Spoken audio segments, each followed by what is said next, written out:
ولا تكونوا كالذين تفرقوا واختلفوا من بعد ما جاءهم البينات وأولئك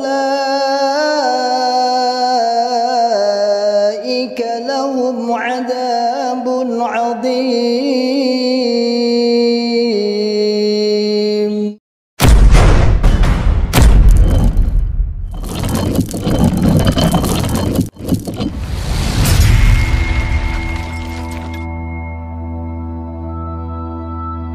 Bismillahirrahmanirrahim. Assalamualaikum warahmatullahi wabarakatuh. Masyarul muslimin, hafizakumullah ta'ala, saudaraku semua dimanapun anda berada. Alhamdulillah, biidznillah, saya sedang di depan pondok pesantren tahfidzul Quran PPTQ Himmah Aliyah yang bertempat di Dukuh Pandian, Desa Karanglo, Kecamatan Tangmau, Kabupaten Karanganyar, Jawa Tengah. Alhamdulillah, biidznillah, pondok ini berdiri di lereng Gunung Lawu, pondok setingkat SMA, Pondok Putri, yang santrinya berjumlah 34 santriwati. Program 3 tahun dan 1 tahun tambah untuk pengabdian. Masyarul muslimin, hafizakumullah ta'ala, saat ini kami sedang membangun sarana prasarana untuk kelangsungan, untuk penyempurnaan sarana pendidikan PPTQ Himmah Aliyah.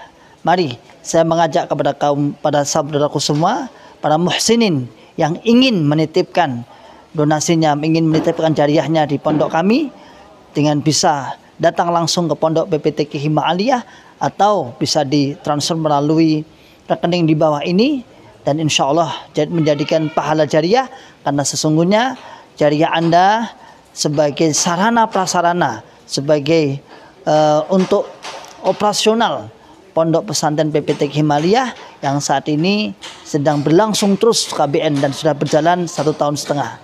Barakallahu fikum jami'an, sebagaimana firman Allah Ta'ala, man ja'a bil hasanati falahu asyru amsalihha. Barang siapa yang beramal 1, maka oleh Allah Subhanahu wa taala akan ditingkatkan 10 kali lipat. Insyaallah demikian dari kami. Jazakumullahu khairan katsiran. Barakallahu fikum jami'an. Assalamualaikum warahmatullahi wabarakatuh.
pamer, baca Quran pamer.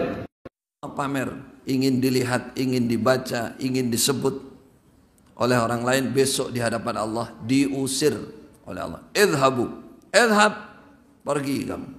Ilal ladzina kuntum turaun, kepada orang-orang yang dulu kamu pameri. Kalau bahasa Maduranya, tero ka'alem kasapa ban, sare saja. Nah, cari itu. Ini mohon maaf, ini umumnya Madura atau campur?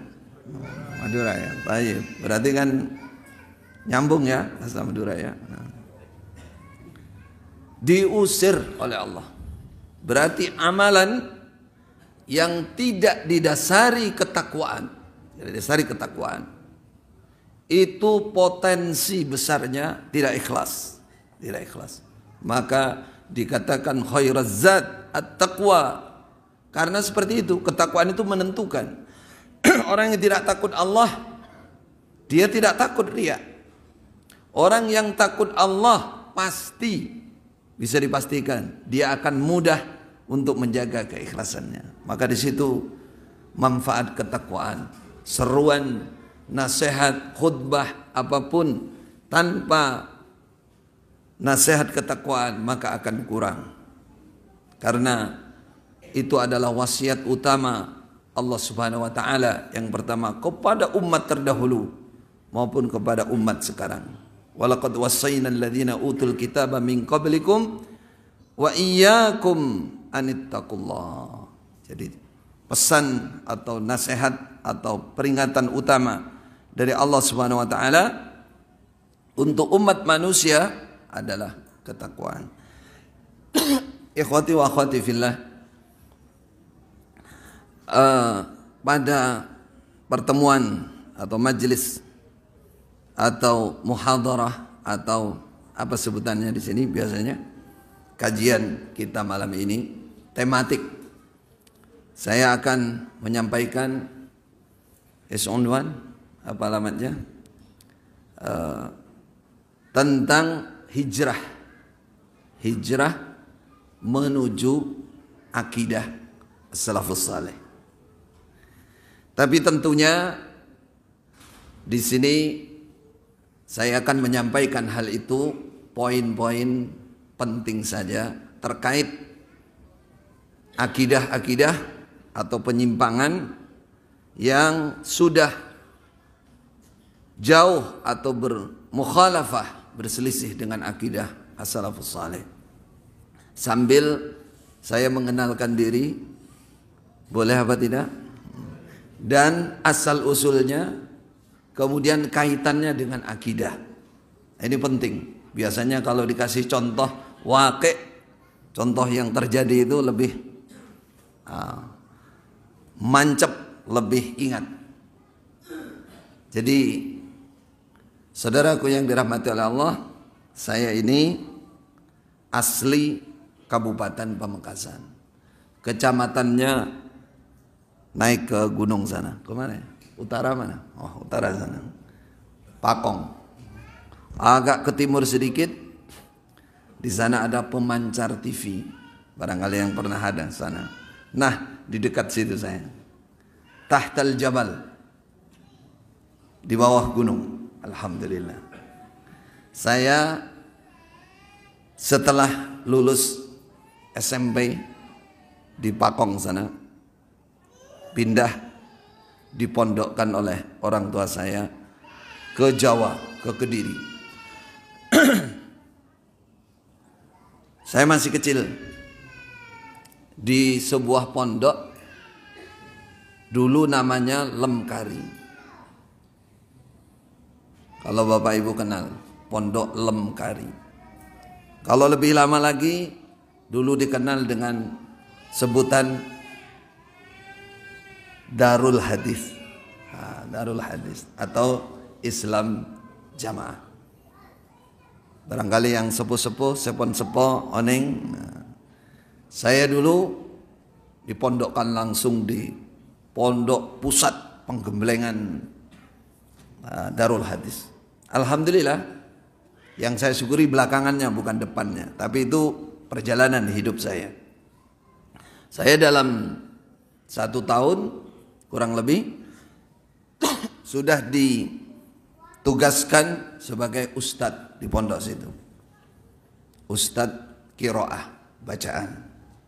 Dalam 4 tahun, cerita singkat aja. Kalau cerita ini nanti poinnya hilang nanti. 4 tahun saya sudah dapat hadiah haji ke Mekah. Bukan ke Mekah.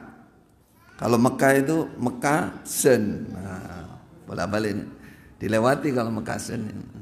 Ke Mekah beneran. 93. Kemudian 95 sampai kurang lebih tahun 2000 saya tinggal di Mekah.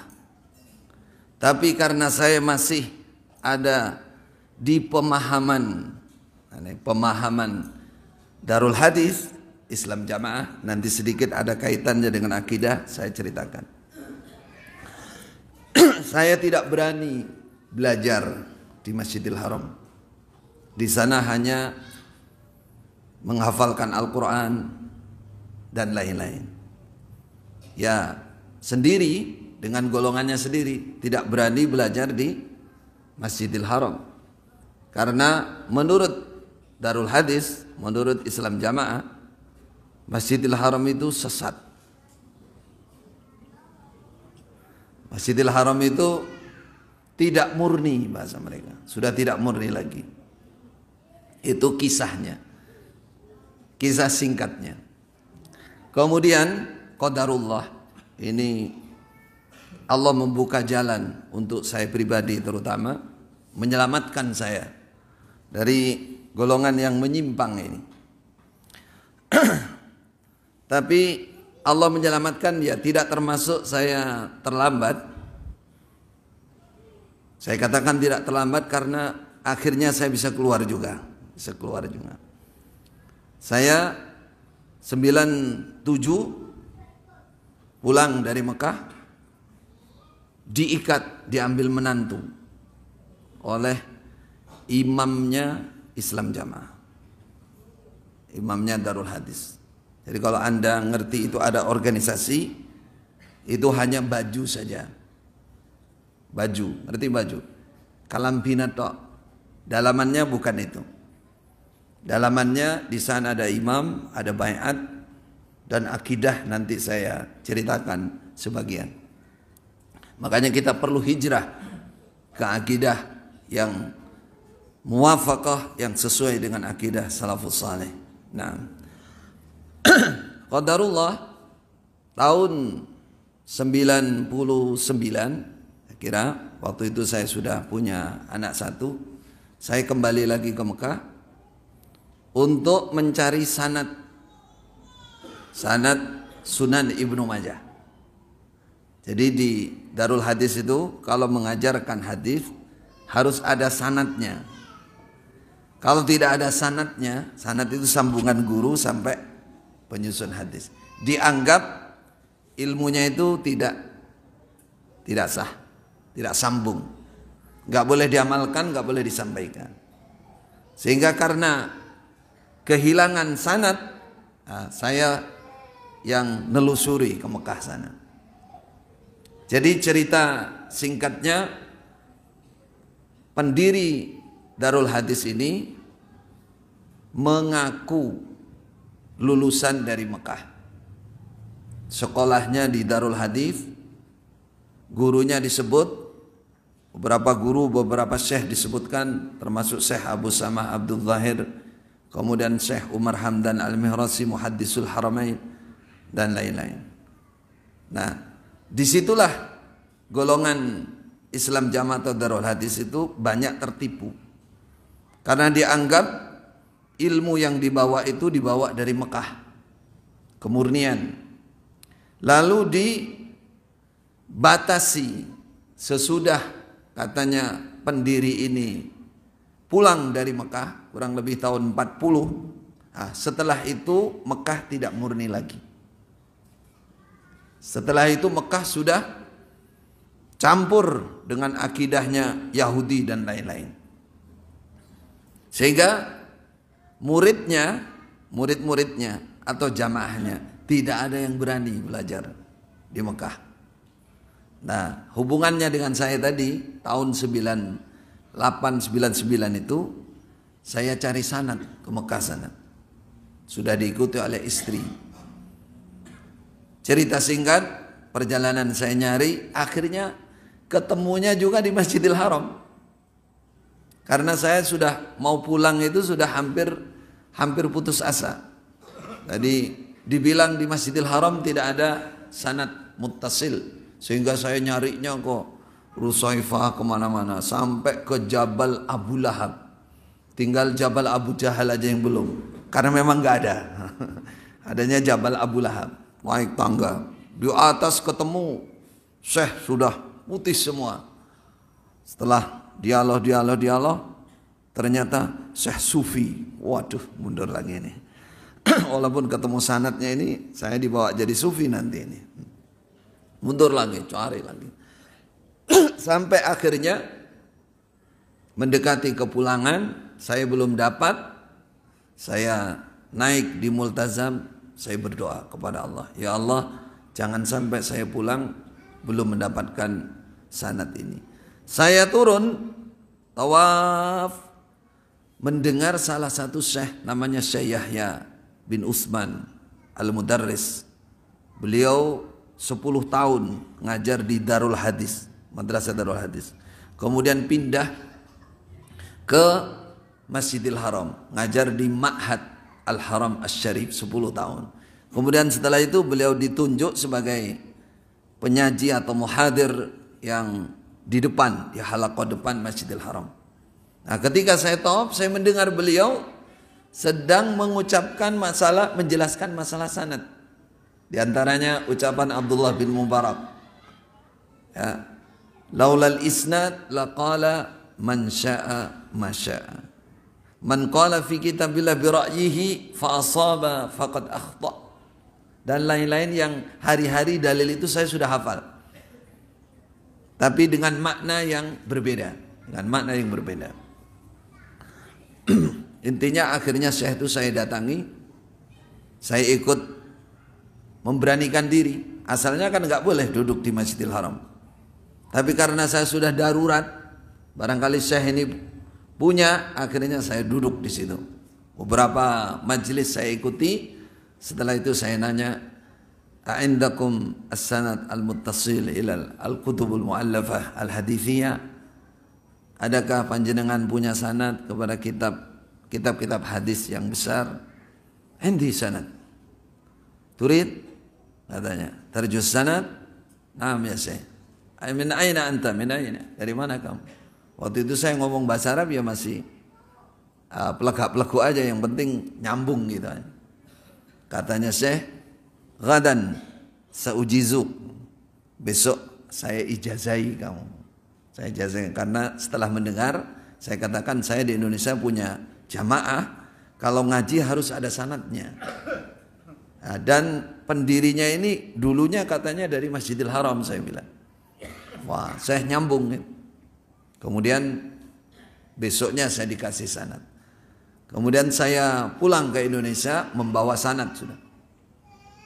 Karena saya bawa sanad, mertua saya ini, siapa mertua saya itu? Imamnya, imamnya Islam Jamaah, bersyukur, nangis. Dia mengatakan, dulu saya sudah bertahun-tahun ngutus orang, katanya tidak ada sanad di Masjidil Haram. Nyatanya kamu dapat. Nah, disitulah Allah membuka jalan untuk saya pribadi khususnya untuk kembali belajar ke Masjidil Haram. Padahal dari tahun itu sudah tahun 2000 tuh. Dari tahun 40 pendiri Islam Jamaah ini datang sampai tahun 2000 itu nggak ada ceritanya orang belajar dari Islam Jamaah di Masjidil Haram. Ya, karena itu saya diizinkan. Saya bilang saya belum puas, saya belum marem kalau sampai saya hanya dapat ijazah saja, ijazah itu riwayat saja. Saya harus belajar. Katanya mertua saya, "Ya, kamu berangkat lagi, nanti saya carikan visa yang resmi." Nah, sejak itu saya kembali ke Masjidil Haram dan belajar sampai 2010. Yang ingin saya ceritakan, di tengah-tengah saya belajar, baru saya menyadari, wah, saya ini berada di kelompok yang sesat menyesatkan ini. Apa masalahnya? Pertama, akidah, saudara. Masya Allah, betul-betul akidatun fasidah, akidah yang rusak, akidahnya Khawarij, di mana di Islam Jamaah ini salah satu yang termasuk terparah kaitannya masalah akidah adalah masalah takfir. Masalah takfir.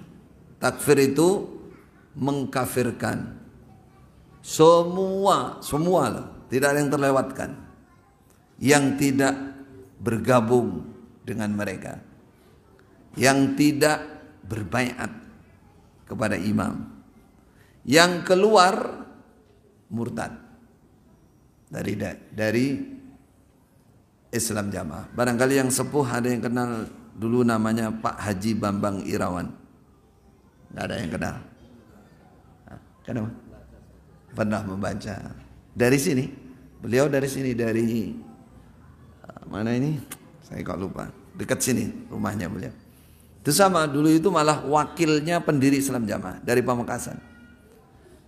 Orang dekatnya pendiri Islam Jamaah. Dulu juga setelah dari Masjidil Haram beliau 6 bulan, beberapa di sana pulang keluar juga. Zaman itu. Jadi akidah penyimpangan yang terbesar dalam sejarah Islam, yang pertama muncul itu namanya golongan Khawarij. Kapan muncul golongan Khawarij? Khawarij itu sudah benih-benihnya itu sudah ada sejak zaman Khalifah Utsman, sehingga terjadi pembunuhan Khalifah Utsman. Cuman munculnya terang-terangan itu zaman Khalifah Ali, ketika terjadi proses tahkim antara Muawiyah dan Ali. Terjadi peperangan di Siffin itu, perangan Siffin yang pasukan Islam dengan pasukan Islam dan beribu-ribu orang mati. Di situ ada proses perdamaian, tahkim namanya. Proses perdamaian, Khalifah Ali mengutus Abu Musa al-Ash'ari, kemudian Muawiyah mengutus delegasinya Amr bin As. Lalu keduanya bersepakat istilahnya untuk berdamai dengan cara istilahnya bahasanya tahkim, mewakilkan dari perwakilan ini berembuk, sehingga singkat cerita saja Abu Musa al-Ash'ari kalah strategi ketika Amr bin As mengatakan, ayo dua penguasa ini kita letakkan semua, kita turunkan semua, lalu nanti kita serahkan kepada umat Islam siapa yang memilih. Ketika Abu Musa duluan meletakkan kekhilafannya Ali, Amr bin As bagian cerita dia naik justru mengukuhkan kekhilafannya, keamirannya Muawiyah, sehingga tidak terjadi kesepakatan. Zaman fitnah. Pada saat itu barulah golongan Khawarij ini memisahkan diri dan berkelompok berkumpul di kawasan Harura, Irak, sehingga mereka disebut dengan golongan Haruriyah. Sejak itu mereka membaiat salah satu di antara mereka dan akhirnya memerangi umat Islam, akhirnya ditumpas juga oleh Khalifah Ali. Kata Rasulullah sallallahu alaihi wasallam, golongan Khawarij ini akan muncul di setiap masa sampai besok dekati kiamat. Golongan terakhir akan bergabung dengan Dajjal. Siapa mereka? Ciri-ciri terbesarnya di antaranya kata Rasulullah, mereka yaqra'unal Qur'an wala yujawizu hanajirahum. tarquwatahu. Banyak yang ahli baca Quran, tapi Quran tidak melewati tenggorokannya. Artinya tidak dipahami dengan benar Al-Qurannya. Hanya untuk baca. Kata Ibnu Abbas, ketika beliau melihat orang-orang Khawarij yang sudah siap membunuh Khalifah Utsman, pertama dari Ibnu Abbas, barisan paling depan itu kalungan mushaf. Kalungnya ini Quran, sambil menghunus pedang. Orangnya sudah kurus karena puasanya banyak. Dahinya ini sudah hitam seperti lututnya unta. Berarti sering sujud. Itu. Kata Ibnu Abbas, ditanya, "Aina turid?" Mau kemana kamu? Pegang pedang, ngurus pedang. Apa kata dia?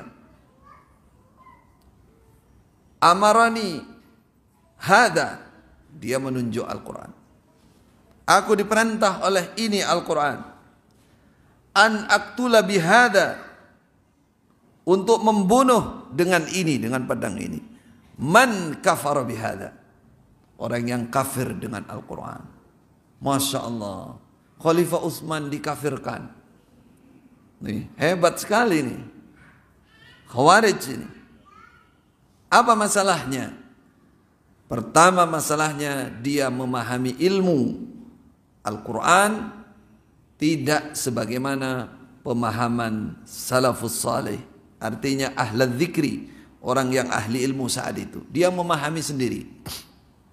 Memahami sendiri Al-Quran. Sehingga banyak sekali ayat-ayat Al-Quran maupun naskah hadis yang dipahami dengan kesalahan. Kesalahannya fatal. Di antaranya mereka punya pemahaman pelaku dosa besar itu sudah keluar dari Islam. Kalau dia pemimpin, nah ini yang menjadi pemberontak mereka akhirnya. Kalau dia jadi pemimpin harus diturunkan. Harus diberontak, harus dibunuh. Itu keyakinan Khawarij. Ya, sehingga kesalahan mereka pertama memvonis seseorang kafir. Padahal dosa besar itu selama dia masih Islam, masih punya iman, tidak keluar dari Islam. Walaupun itu dosa besar yang sangat membatasi, membuat orang murtad itu kan syirkun akbar atau kufrun akbar. Itu. Kalau dosa besar kabair tidak. Siapa tetap muslim walaupun dia fasik. Tapi bagi Khawarij kafir. Mereka pakai dalil. Cuman istidlal, istimbat yang salah. Contohnya apa? Katakan membunuh, misalkan ya. Contoh dalilnya. Dikatakan sibabul muslim fusuqun wa qitaluhu kufrun. Tuh. Misui apesoan, misuh terhadap orang Islam itu fasik. Wa qitaluhu kufrun. Memerangi mereka kekufuran, kafir. Nah, itu mereka telan tuh. Kafir. Makanya Ali, Muawiyah kafir semuanya. Dua-duanya. Masya Allah. Sembarangan mengkafirkan orang. Mengkafirkan sama umat Islam. Kata Rasulullah, justru mereka tega kepada umat Islam. Justru mereka bersahabat dengan selain Muslim. Itu ciri-ciri Khawarij. Yang mau kita ambil takfir. Takfir ini sampai sekarang, kalau mereka tidak berubah, di Islam jamaah itu terus. Itu jadi akidah. Nah, inilah yang saya katakan, ini baru salah satu nih. Kewajiban kita di akhir zaman ini betul-betul harus kembali kepada akidah as-salafus salih. Kenapa? Karena seperti yang telah disabdakan oleh Rasulullah sallallahu alaihi wasallam bahwa di akhir zaman umatku itu akan melakukan kesyirikan pula. Maka coba kita rujuk lagi agar kita lebih sungguh-sungguh berada di akidahnya atau manhajnya salafus saleh. Rasulullah sudah mengingatkan, inna hadhil ummah, atau inna ummati, atau inna hadhil millah. Ada beberapa lafaz ini. Sungguhnya umatku, sungguhnya ini umat, sungguhnya agama ini, sataftariqu ala 73, akan pecah menjadi 73. Thintani wa sab'una finnar wa wahidatun fil jannah. 72 pasti. Kalau dulu ini saya menukil dulu. Ini dalil dipakai oleh Darul Hadis. Saya umur 13 itu 14 saya sudah hafal saya dalil ini. Bahwa pecah menjadi 73. 72 finnar, di neraka. Kalau di Islam jamaah maknanya wajib neraka, kekal di neraka. Wa wahidatun fil jannah wahiyal jamaah. Yang satu fil jannah, dijamin surga. Wahiyal jamaah, mereka adalah jamaah. Dalam riwayat Tirmidzi dan yang lain, Rasulullah, para sahabat bertanya, wa ma hiya ya Rasulullah, apa yang satu itu? Rasulullah mengatakan, ma ana alaihi wa ashabi. Rasulullah hanya menyebutkan manhajnya, thariqahnya. Kata Rasulullah, ma ana alaihi, apa saja thariqah, cara, manhaj, metode, ana alaihi, yang aku jalankan, wa ashabi, bersama sahabat-sahabatku. Siapa saja, di mana saja, kapan saja, berapapun jumlahnya, orang yang sungguh kembali kepada manhaj Rasulullah dan para sahabat, itulah jamaah yang satu. Itulah jamaah yang satu yang dikatakan fil jannah, jaminan surga. Saya kabarkan kalau di Islam jamaah artinya tidak begitu. Di Darul Hadis, semua yang ada di luar mereka itu termasuk 72. Terus artinya pasti masuk neraka dan kekal dalam neraka. Yang satu itu adalah kami, adalah kita. Apa buktinya? Nah, buktinya kita sudah jamaah. Mereka punya definisi jamaah tersendiri. Apa buktinya kita jamaah? Kita sudah punya imam. Kita sudah berbaiat. Bahkan imam kita ini sudah dibaiat sejak tahun 40 sebelum Indonesia ini merdeka. Jadi umpama ada aliran lain, kan banyak di Indonesia ini. Aliran yang punya imam-imam baiat-baiat banyak, atau Pamekasan juga ada. Dulu saya masih kecil ada yang baiat-baiat begitu.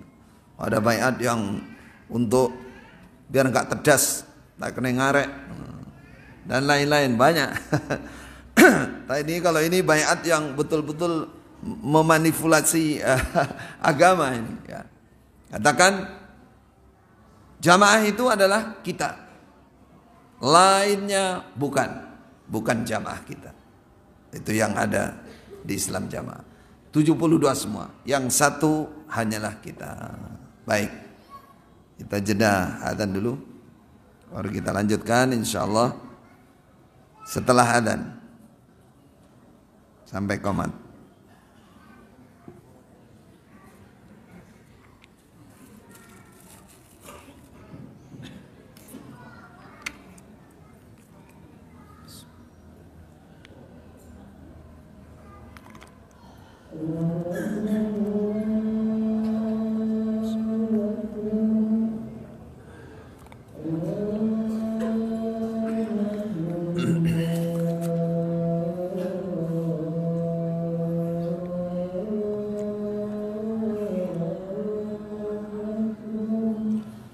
Allahu Akbar.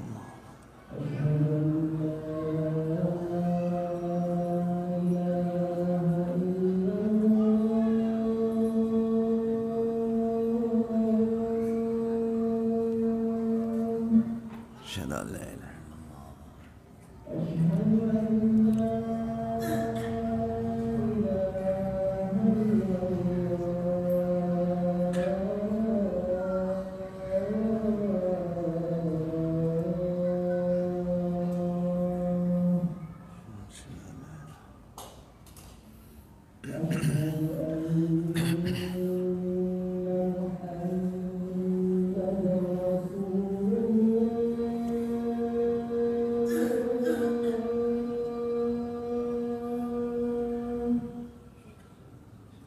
Asyhadu anna Muhammadar Rasulullah.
Baik, kita lanjutkan sebentar, lalu iqamah, kemudian kita salat. Setelah salat insya Allah ditambah waktu walaupun sebentar, terutama untuk barangkali ada yang penasaran mau tanya jawab, dipersilakan insya Allah. Baik, saya tambahkan sedikit mengenai hijrah kepada pemahaman salafus saleh khususnya dalam akidah. Tadi Rasulullah, hadisnya sudah saya bacakan, memberikan batasan bahwa harus kembali kepada ma'ana alaihi wa ashabi. Tanpa itu maka potensi besarnya akan termasuk 72.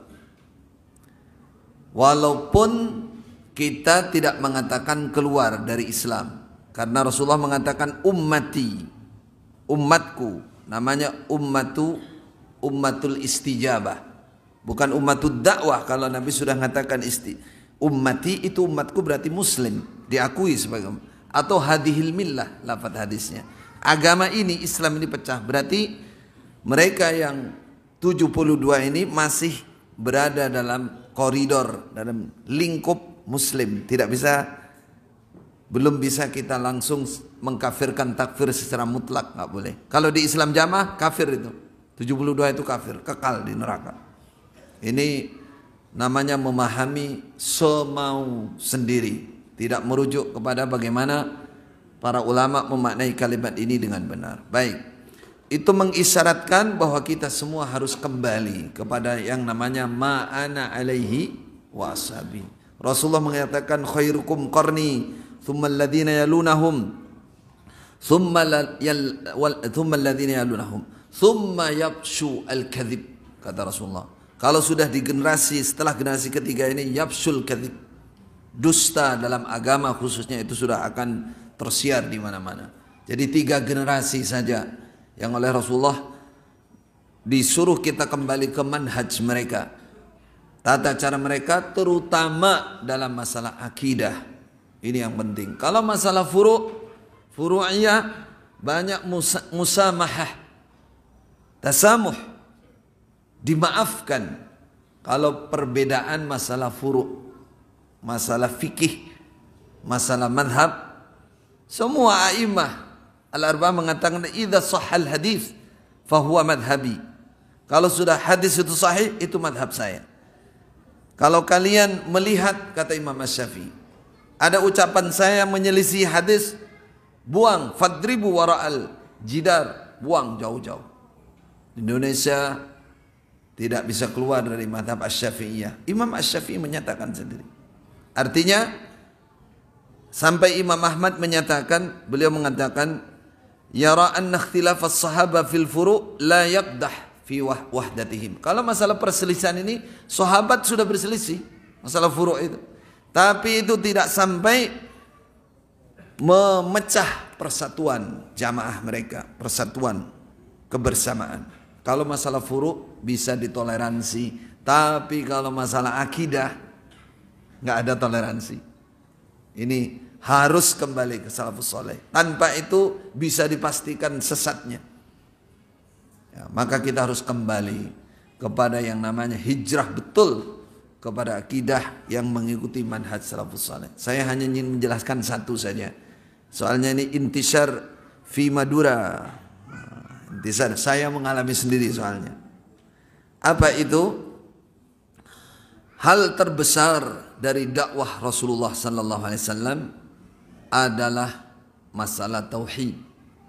Diddut tauhid huwa asyirk. Kebalikan dari tauhid adalah kesyirikan. Yang ingin saya tambahkan, apa penyebab kesyirikan yang utama mulai zaman Nabi Nuh sampai nanti hari kiamat? Syekh Muhammad bin Abdul Wahhab sudah membuat bab bahwa aksar, lebih banyaknya kesesatan umat ini, kekufuran umat ini, keluar dari agamanya, al-ghulu fis salihin. Apa itu? Berlebih-lebihan menghormat, ta'zim, takrim kepada orang-orang soleh. Saya sangat tersentuh dengan ini. Walaupun antum sudah sering mendengar, saya ulang. Penyebab utama adalah ghulu fis salihin. Ini penyebab pertama munculnya kesyirikan di zaman siapa? Zaman Nabi Nuh. Wala tadarunna waddan wala suwa'an wala yaghuth wala ya'uq wala nasra. 5. Ada orang soleh 5 orang, setelah mereka meninggal mati, para pengikutnya terkesan, ingat terus. Iblis masuk suruh bikin patungnya, bikin gambarnya. Generasi kedua, ketiga hilang ilmu tauhid, iblisnya masuk. Dulu kakekmu, mohon maaf, tawassulan, tabarrukan di sini. Ini kurang lebih generasi kedua. Jadi kalau mau minta dikabulkan oleh Allah, supaya di dekatnya patung ini. Ini patung ini bukan sekedar patung, bukan patung biasa, bukan gambar biasa, beni foto biasa dia foto nawali, angkui serban, enggak gula nih ya, jangan sampai foto. Kalau doa dekat sini berkah, namanya tabarruk atau tawassul. Kalau kamu sebut nama orang ini, Allah segera mengabulkan. Itu awalnya, generasi kedua. Itu belum sampai masuk ke syirik yang besar. Generasi berikutnya, ya, generasi berikutnya ilmu sudah hilang, maka iblis langsung mengatakan, gak boleh kamu minta sama Allah langsung. Kamu itu siapa? Kamu itu banyak dosanya. Kamu gak pantas minta sama Allah langsung. Kamu tahu, seorang rakyat jelata mau menghadap raja saja harus lewat menteri, lewat penjaga pintu, gak bisa.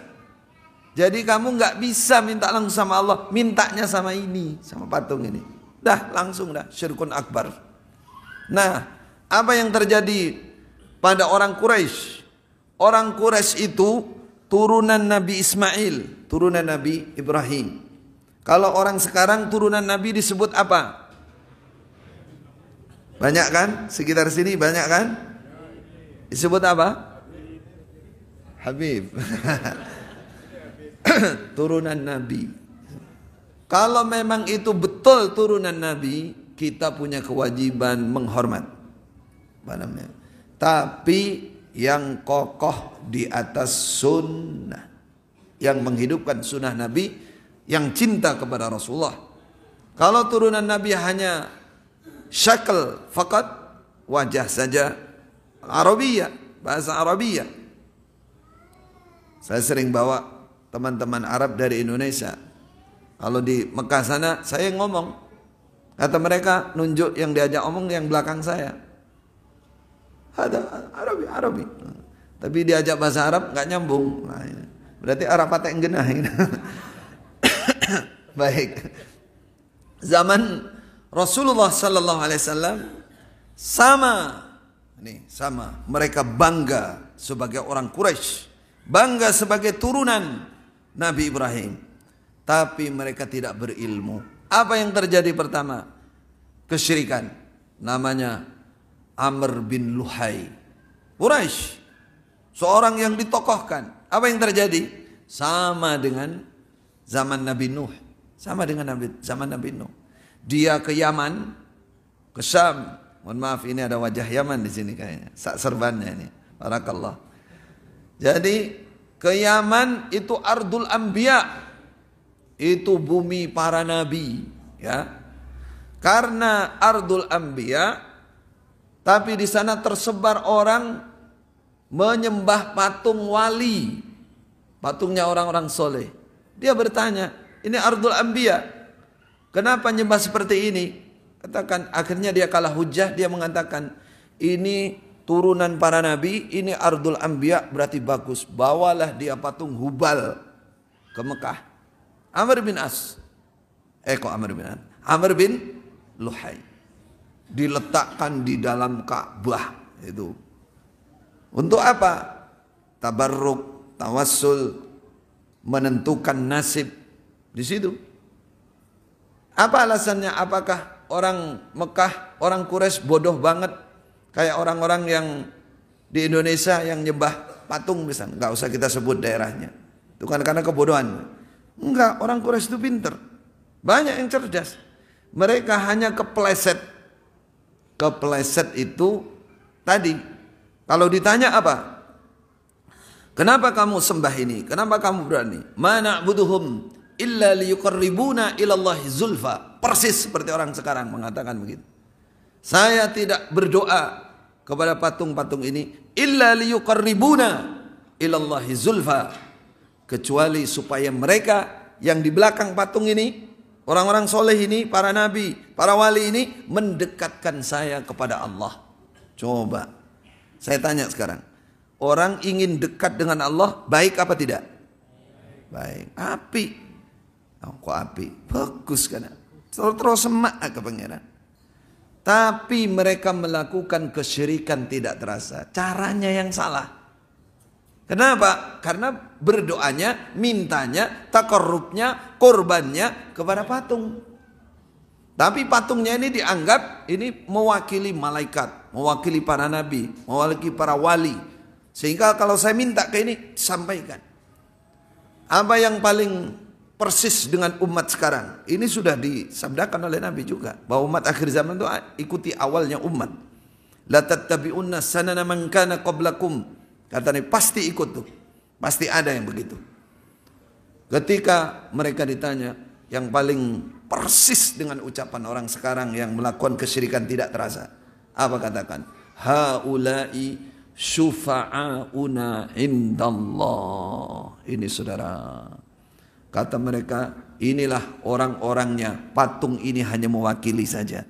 Di belakang ini adalah pensyafaat, penolong-penolong kita di sisi Allah Subhanahu wa taala. Coba kalau kita pikir mereka ingin mendapat pertolongan, kan begitu? Di sisi Allah, kan begitu kan? Bagus apa enggak nih? Bagus. Tujuannya bagus. Cuman caranya dia salah karena membagi ibadah kepada selain Allah. Itu di akhir zaman akan terjadi dan ini di depan mata kita. Depan mata kita, kanan kiri kita, di mana-mana. Adakah kuburan yang sudah dimintai? Banyak. Ada Batu Ampar Barat, ada Batu Ampar Timur. Itu masih family saya. Tapi saya belum bisa berdakwah. Ya hanya satu persatu, pelan-pelan insya Allah. Cakap ya. Maka intinya dari pertemuan ini, kita ingin sekali saudara-saudara yang berada di tengah-tengah masyarakat yang majmu' ini, marilah kokoh, sungguh pelajari ilmu, kembalilah kepada ma ana alaihi wa ashabi, kembalilah kepada akidah salaf as-salih, selamatkan diri, keluarga, saudara dan umat di Islam di Indonesia. Fabarakallahu fikum wa jazakumullah khair. Insyaallah cukup, kita akan sholat. Setelah sholat dilanjutkan mungkin 10-15 menit untuk barangkali ada yang ingin bertanya. Barakallahu fikum. Wassalamualaikum warahmatullahi wabarakatuh.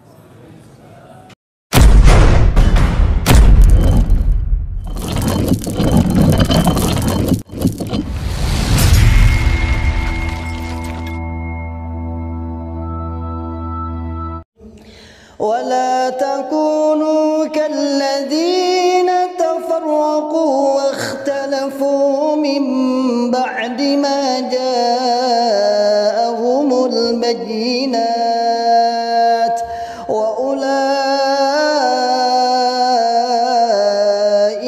لهم عذاب عظيم.